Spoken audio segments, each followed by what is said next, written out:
Greetings, everybody. Welcome back to my channel. You already know what to do. Like, subscribe, comment, do whatever you feel drawn to do. I appreciate all of that. It's another certified moon message from your moon, John, right? Today, I'm going to be talking about the difference between the new moon energy and the full moon energy. I'm focusing on the new moon and the full moon because as of right now, those are the most two popular moon phases. As you can usually see if you have social media, a lot of people are always talking about the new moons and the full moons. And right now we're in October. October is a very special month this year. Why?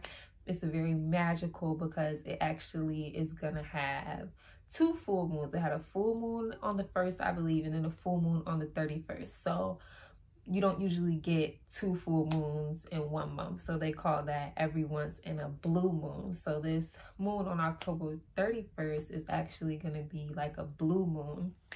It's the full moon. And what sign is it in? I have to check and look and see. I have to update my moon calendar. If y'all didn't know, yes, I have a moon calendar. I have to upload that video about how to make that.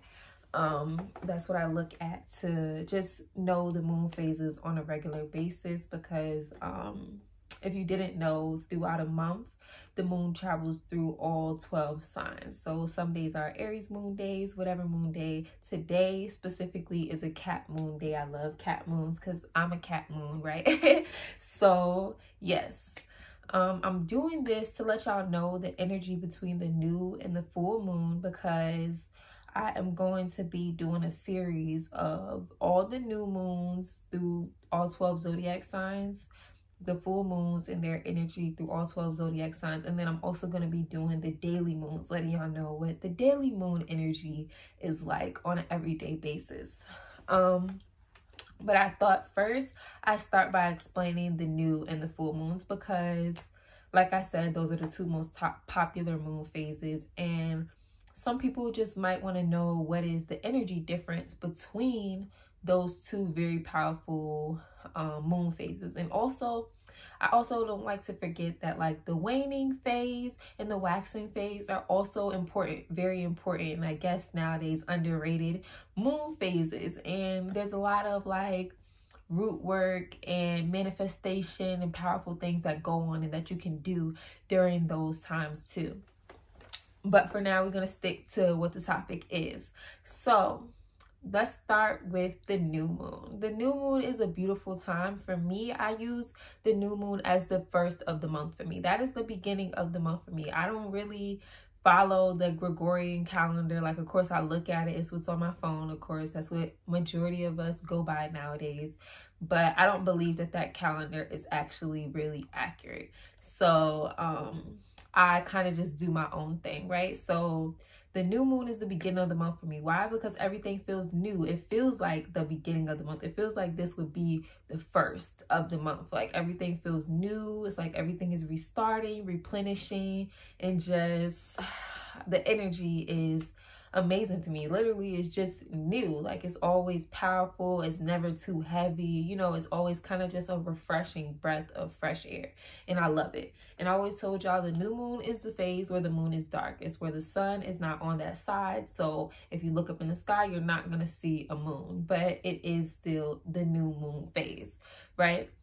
And I like to look at the new moon as that magical new time. So I feel like it's the time where you could make wishes and, you know, start manifesting. If you haven't been manifesting, that's a perfect night to do some manifestation work, do some, you know, make some new moon wishes, set some affirmations, all that. Like, that's the potent energy that I believe the new moon carries.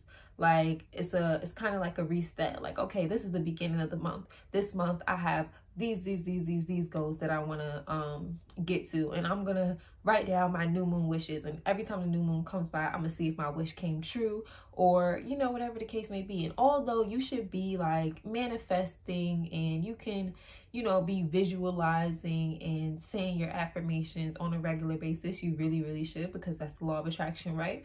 But if you forget at any other time, I recommend that you do not forget during the new moon time, because that energy of the new moon, just along with, you know, your desire for the things that you want and need in life, it just all correlates and goes well together. Like a lot of people, they only do certain work around certain moon phases. Me, I'm one of those people too.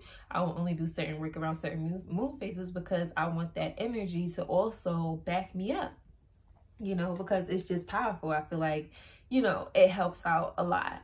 So that new moon energy, like I said, I like to call it just that new energy. Everything is new. Write out some plans. What do you want to accomplish for the month? What are you wishing? What are your affirmations? Write your affirmations out and take sticky notes and just put them everywhere. Put them in the bathroom, put them in the kitchen, put them in your phone, set reminders on your phone. This is a perfect thing to do. Like, put your affirmations on your phone as a reminder, like at 222. Affirmation: I can achieve everything that I want to achieve in life.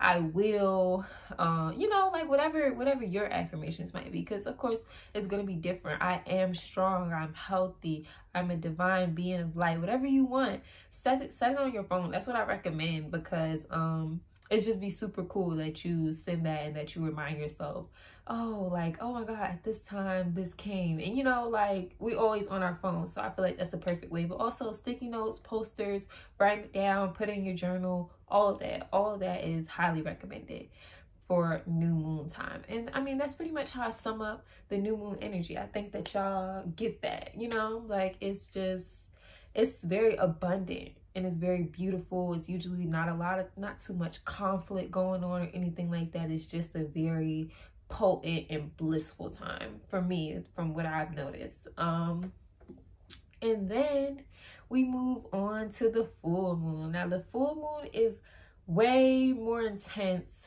than the new moon. They both carry very strong energy, but some people would consider the full moon the climax of the you know, of the moon phases. Like the full moon, the full moon has a lot of things, a lot of perceptions around it. And then what what can I say?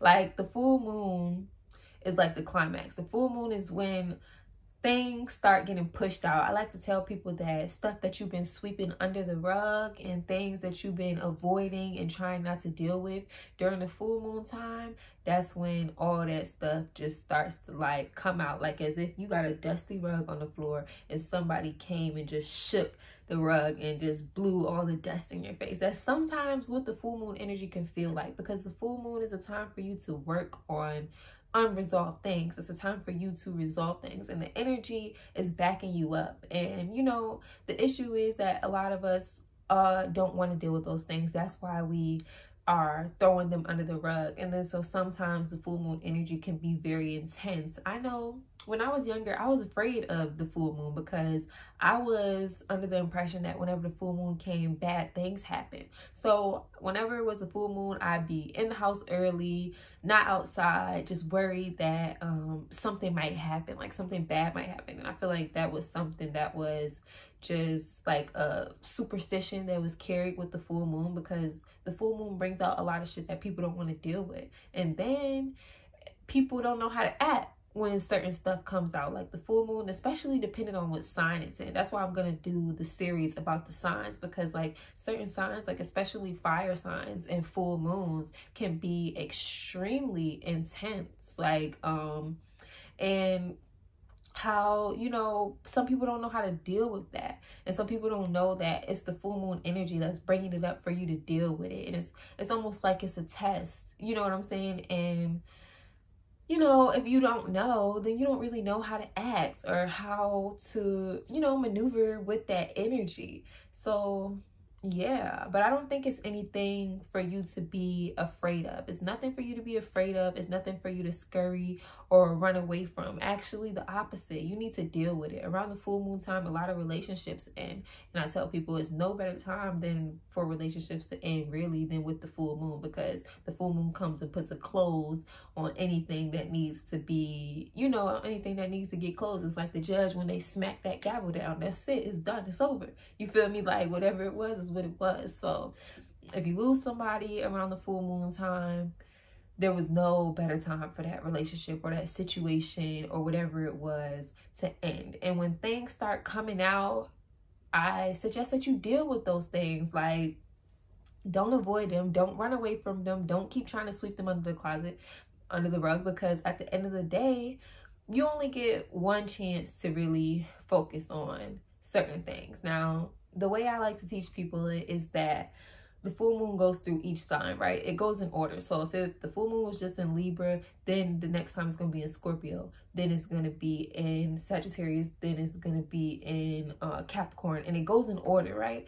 And then if you have a birth chart or a natal chart, you're going to have Sagittarius in either your first, second, third house. And then the houses all represent something. So imagine you have the full moon is in Sagittarius. Sagittarius is in your first house. The first house is all about, it's all about perception. It's about, you know, how other people see you, how you see yourself. It's about your physical appearance, what you look like, you know, what you act like, things along those lines. That's pretty much breakdown of the first house. So during that time, you might be having insecurities about your appearance that might be coming up, because you still need to find some self-love within yourself. So the full moon is pushing that out so you can start to, you know, find that love that you need. Or you might have some issues. You might have been running around here acting, you know, a little unruly, and the full moon is gonna bring out, you know, probably some people who got an issue with how you've been maneuvering, you know what I'm saying, and it needs to be dealt with. Or maybe you got an issue with how other people been maneuvering, you know what I'm saying. Like,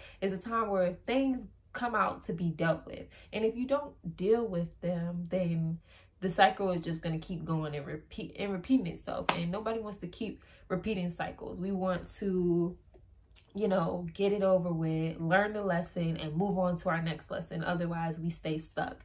And everybody complains when they stuck, right? Nobody wants to be stuck. So that's pretty much the basis of it. The new moon energy, I feel like, although both strong energies, I feel like the new moon energy is a more calm, blissful energy. And although things can happen during the new moon too, certain new moons is a good time for you to also lose people, for relationships to go, or whatever the case may be.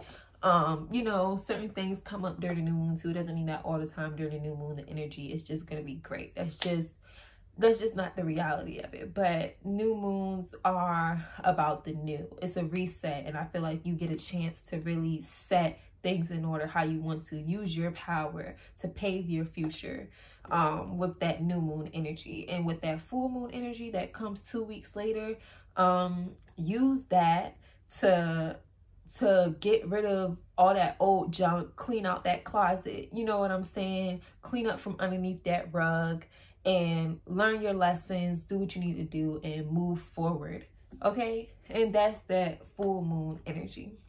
And pretty much that's my basis of the new moon and then the full moon energy. So you already know.